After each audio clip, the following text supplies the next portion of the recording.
83 cas recensés en 24 heures, des hospitalisations en hausse et un virus qui circule de plus en plus vite. Les questions des Français ne manquent pas sur l'évolution de l'épidémie dans les prochaines semaines. Après la prise de parole du Premier ministre, c'est un groupe de médecins qui, dans une tribune au Journal du Dimanche, lance un appel aujourd'hui.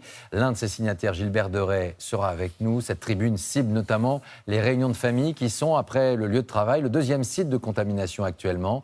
La sphère privée en question, Catherine Rougerie, Marie-Candice Delouvrier et François Guinlin.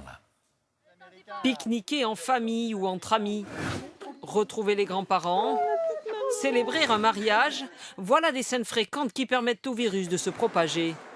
Les études le montrent. Après le travail, les rassemblements entre proches ou en famille représentent les deuxième et troisième sources de contamination.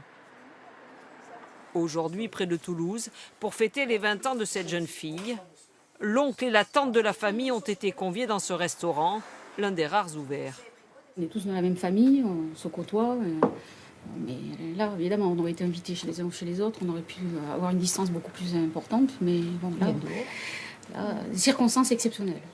Lors du trajet dans la même voiture, ils ont bien porté un masque. Mais à l'arrivée, presque tous l'ont enlevé. Le port du masque est quasi permanent. Donc le week-end en famille, ça fait du bien quoi aussi de l'enlever. Ah, quand on peut l'enlever, oui, effectivement. C'est sûr, ça fait du bien pour l'enlever de temps en temps. Pour freiner la contagion, faut-il réduire la sphère privée? La Belgique l'a fait cet été en limitant les contacts à 5 personnes par foyer. Dès demain, au Royaume-Uni, pas de rassemblement de plus de 6 personnes. Encore plus drastique à Birmingham, deuxième ville du pays, interdiction de rencontrer amis et famille. Les gens reprennent doucement une vie normale. Cela va causer beaucoup de stress. Et en ce moment, ce n'est pas bon pour beaucoup. En France, pas encore de telles restrictions dans le cadre familial, mais dans une tribune publiée ce matin, plusieurs médecins appellent à une plus grande vigilance. Le but, évidemment, n'est pas du tout de prôner l'interdiction des réunions familiales ou amicales. Mais par contre, il vaut mieux prendre un certain nombre de mesures, donc effectivement de garder une distance de 1 mètre, et lorsque celle-ci n'est pas possible, de mettre le masque. Faire reposer la prévention sur les seules épaules des citoyens, insuffisant, insistent certains experts, qui regrettent l'absence de mesures fortes lors des annonces vendredi du gouvernement. Et justement, bonsoir Gilbert Deray. Vous êtes l'un des signataires de cette tribune de médecins qui souhaitent que les Français sifflent ensemble la fin de la récré. D'abord, est-ce que ces réunions de famille, il faut les limiter? Est-ce que le gouvernement n'a pas été assez loin? Alors, ce qui est sûr, c'est que l'épidémie est là. Oui. Ce qui est sûr, c'est que les mesures prises depuis maintenant 3 mois n'ont pas été suffisantes. Et probablement parce que ce n'est pas les mesures qui sont insuffisantes, mais leur application qui est insuffisante. Et ça, le point principal, ça veut dire le gouvernement. Comment on se comporte? Oui, globalement, mais pas seulement. C'est-à-dire les tests ne sont pas faits de façon suffisamment bonne, l'isolement n'est pas fait suffisamment bien et la recherche de contact non plus. Ce qui est sûr aussi, c'est que dans les contaminations actuelles, celles qui se passent dans les milieux personnels, que ce soit à la maison, dans les mariages, toutes les fêtes, sont un point très important de la contamination. Et nous sommes à un tournant. Donc on doit en fait tous participer au blocage de cette épidémie qui, sinon, nous conduira à tout ce qu'on ne veut pas, c'est-à-dire le confinement. Ça veut dire aller jusqu'à parfois porter des masques à l'intérieur même de la famille quand on fait une réception, qu'on est avec, par exemple, son épouse, ses 2 enfants, et que oncle, tante arrive, et que grands-parents arrivent. Porter un masque à l'intérieur serait utile? Si on est avec des proches dont on ne sait pas où ils ont été, qui ont été en contact, la réponse est oui. Et ce qu'il faut qu'on limite, c'est le nombre. Je crois qu'on est dans une période, il ne faut pas qu'on ait 10, 20, 30, 40 personnes. Bien sûr que c'est terrible pour nous. Mais ce qui sera encore plus terrible, c'est si on doit faire comme en mars dernier et de fermer, par exemple, les EHPAD. Et notre inquiétude, elle est de savoir si nos enfants, par exemple, sont asymptomatiques et peut-être porteurs Exactement. et non testés, et que nos grands-parents arrivent à la maison. Absolument. Ça, c'est une vraie question, parce qu'ils sont contaminants. Oui, puis en plus, quand on regarde ce qui se passe depuis 3 mois, les personnes dites fragiles, âgées, elles ont pris des précautions. Elles sont en sécurité. Là où elles ne le sont pas, c'est justement quand elles viennent dans une réunion de groupe, de famille, elles vont avoir envie d'embrasser les petits-enfants. Et psychologiquement, peut-être presque rassurées en étant dans ce cadre-là, alors que pas du tout. Et j'ajouterais que les petits-enfants et les enfants, il faut leur parler, il faut les éduquer, il faut leur dire voilà pourquoi on fait ça. Alors vous restez avec nous, un signe maintenant d'espoir. En juillet, la Mayenne se retrouvait au cœur de l'actualité avec une flambée du nombre de cas. Mais aujourd'hui, le département semble avoir endigué ce fort rebond. Comment l'expliquer? Quelles ont été les mesures mises en place? Thomas Paga, Guy Sabin. Pendant des semaines, ils ont eu l'impression d'être des pestiférés. Fin juillet, les Mayennais connaissent un regain de l'épidémie. Le département dépasse tous les seuils d'alerte. Aujourd'hui, c'est l'un des moins touchés, alors les habitants crient victoire. Maintenant, on est content. On se dit qu'on a réussi. C'est une fierté ? C'est une fierté, ouais. Oui, complètement. Vous avez été appliqué dans le respect des gestes barrières ? Ah oui, et on l'est toujours. On fait preuve de civisme, de responsabilité et d'actes citoyens.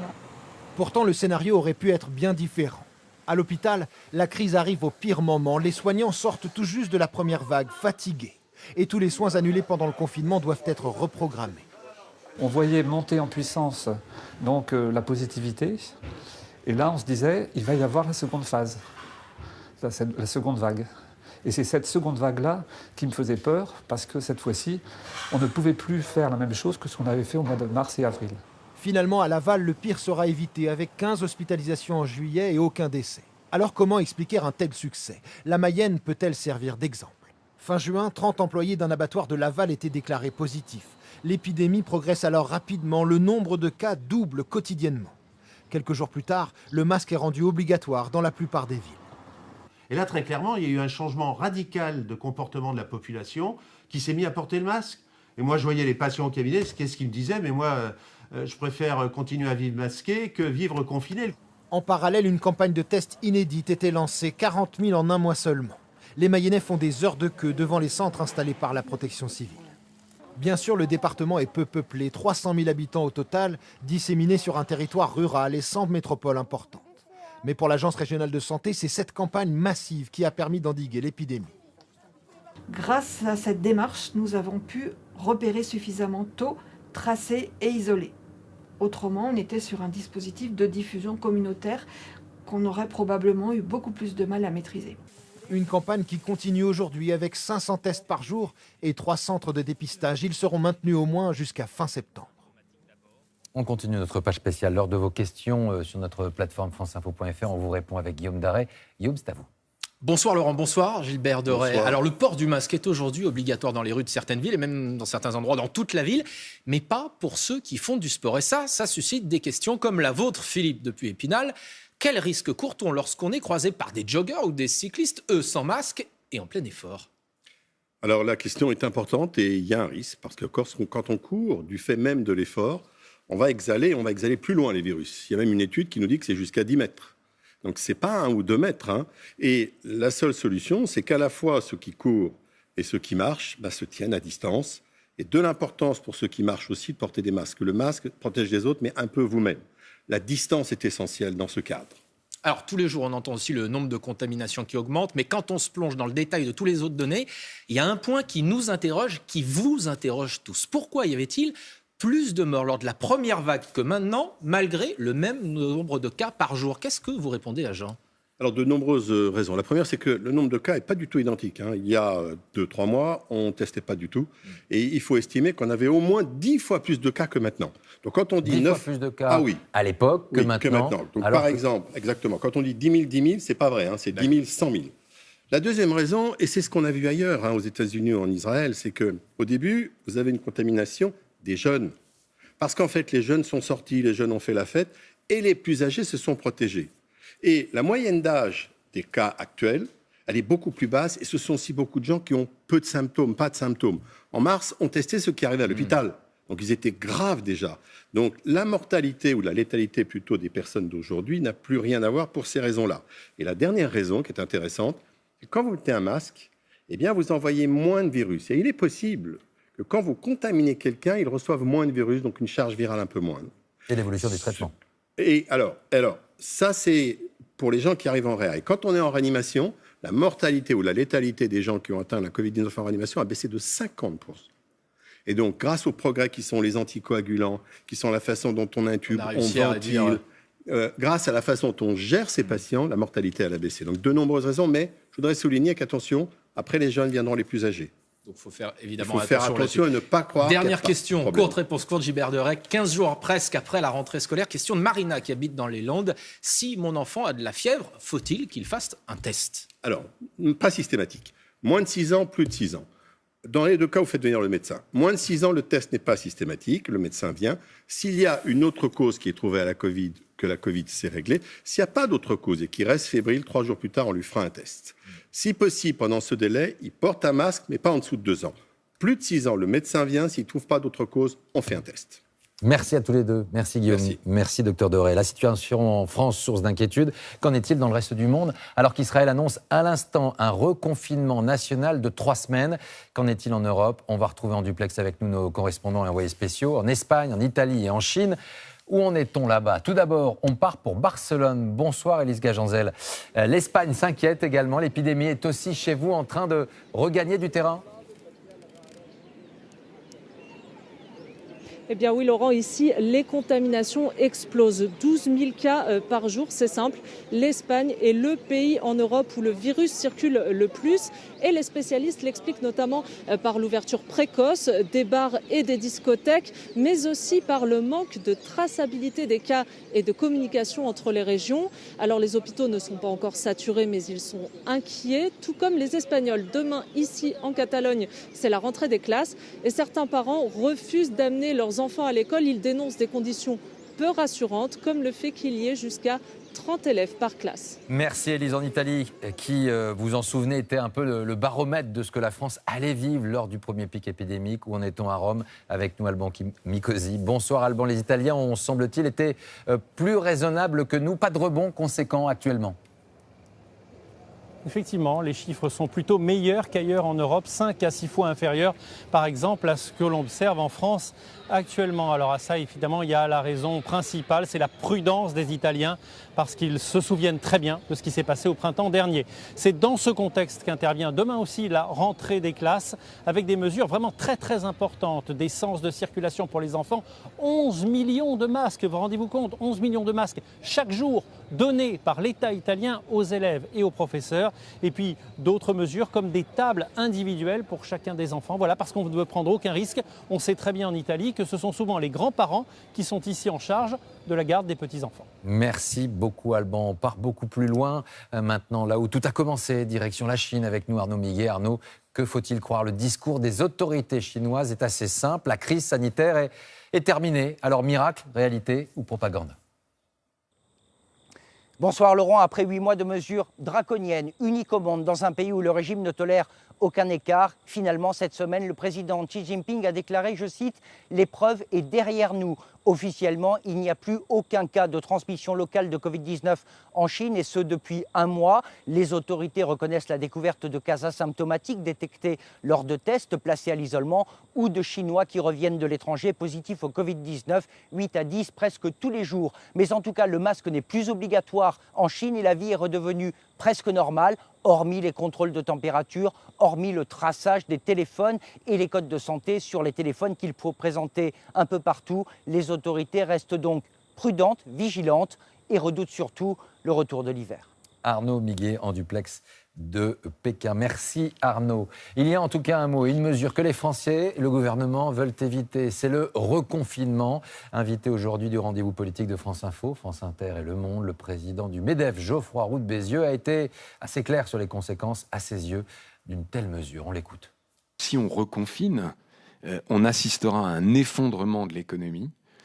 Et là, les conséquences, d'ailleurs, y compris sanitaires, puisqu'il n'y aura plus d'argent, entre guillemets, pour payer la protection sociale, on va rentrer dans quelque chose que je ne maîtrise pas et que je ne souhaite pas. Et illustration de l'impact de la pandémie sur l'économie avec la crise que traverse le secteur aéronautique, le groupe franco-néerlandais Air France-KLM a accusé une perte de 2,6 milliards d'euros au second trimestre. Le ministre des Finances néerlandais a aujourd'hui affirmé que la survie de cette alliance aérienne n'était pas acquise, affirmant qu'un changement de cap était indispensable. Dans l'actualité également, cette information, on a appris aujourd'hui la disparition de Bernard Debré, ancien ministre, professeur en urologie, fils du fondateur de la Ve République, frère jumeau de Jean-Louis, président de l'Assemblée et du Conseil constitutionnel. Bernard Debré, esprit libre, avait pris l'habitude de bousculer sa famille politique et l'institution médicale et ses mandarins. À quoi ressemble la vie amoureuse depuis plusieurs mois en ces temps d'épidémie? Comment nouer des relations? Franchir le pas ou pas? Demander un test à son éventuel partenaire n'est pas toujours d'un romantisme fou. L'amour et le virus, reportage et témoignage. Charlotte Rotéa, François Desraux et Vassila Camille. Rencontrer sa moitié, masqué. Rien d'impossible, en 2020, Lydie et Eric se sont apparemment trouvés. l'amour, écrit en 250 langues sur ce mur parisien, doit juste se réinventer. Si aborder quelqu'un n'est jamais simple, avec le coronavirus pour beaucoup, ça paraît insurmontable. C'est très galère, c'est vraiment très galère. En ce moment, c'est vraiment compliqué. Alors moi, des fois, je vois des gens, ils sont super mignons et tout, et puis ils enlèvent leur masque. C'est un peu ouais, voilà. Nous, de notre côté, on préfère attendre le vaccin. Avec le toucher haute, c'est juste tellement contraignant. On peut rien faire techniquement. Techniquement, pour ces jeunes, la séduction se fait à distance. Hey! Comme recommandé par ce message du gouvernement. Okay. Passons un bon été avec les bons réflexes. Cet été, le virus circule toujours. Malgré ces contraintes, Louisa Amara n'a pas renoncé. À 40 ans, elle aussi veut échanger des mots d'amour. Dès la sortie du confinement, elle a recontacté des hommes qu'elle soumet à son questionnaire méticuleux. Est-ce que tu as été malade? Est-ce que tu as eu des symptômes? Est-ce que tes proches en ont eu? Est-ce que tes collègues en ont eu? C'est sur les applications de rencontres qu'elle sonde longtemps ses potentiels partenaires avant de les rencontrer, là encore avec des règles strictes. Je ne m'autoriserai pas à toucher quelqu'un lors d'un premier rendez-vous, ni même lors d'un second rendez-vous. J'attendrai les 15 jours, 3 semaines où vraiment je serai sûre qu'il n'y a aucun symptôme. Tant pis si je rate l'homme de ma vie à cause de ça. Et en fait, l'homme de ma vie, il respectera les gestes barrières. Mais certains célibataires cachés derrière leur masque n'arrivent pas à trouver la bonne stratégie pour séduire. Alors ils demandent de l'aide à des coachs en séduction, bien obligés d'adapter leur discours. Avec une femme, ce que je ferais par exemple, ce serait, je resterais à 3 mètres et à un moment, je vais enlever mon masque pour te faire un grand sourire, tu vois, parce qu'après on pourra plus. En 1 heure, facturée 220 €, Céline Niederhofer délivre sa méthode pour plaire. Son client du jour souhaite rester anonyme. Depuis le déconfinement, pour lui, aborder une fille est devenu impossible. Et là, je fais bonjour, et en fait j'avais le masque, et en fait elle a pas vu que je souriais et que je dis bonjour, et en fait elle est passée, elle a pas vu alors que peut-être qu'elle aurait été intéressée. Déjà, ils avaient du mal à communiquer. Là, avec le coronavirus, pour eux, c'est encore plus lourd parce que c'est un peu comme si on rajoutait un tour de cadenas à leur blocage déjà existant. D'après ce coach, la clé, c'est rassurer et ne pas éluder la question du coronavirus.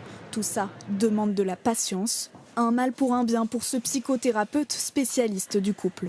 Ces relations qui se sont construites en se donnant du temps, vous voyez, ont peut-être plus de chances si elles continuent à progresser.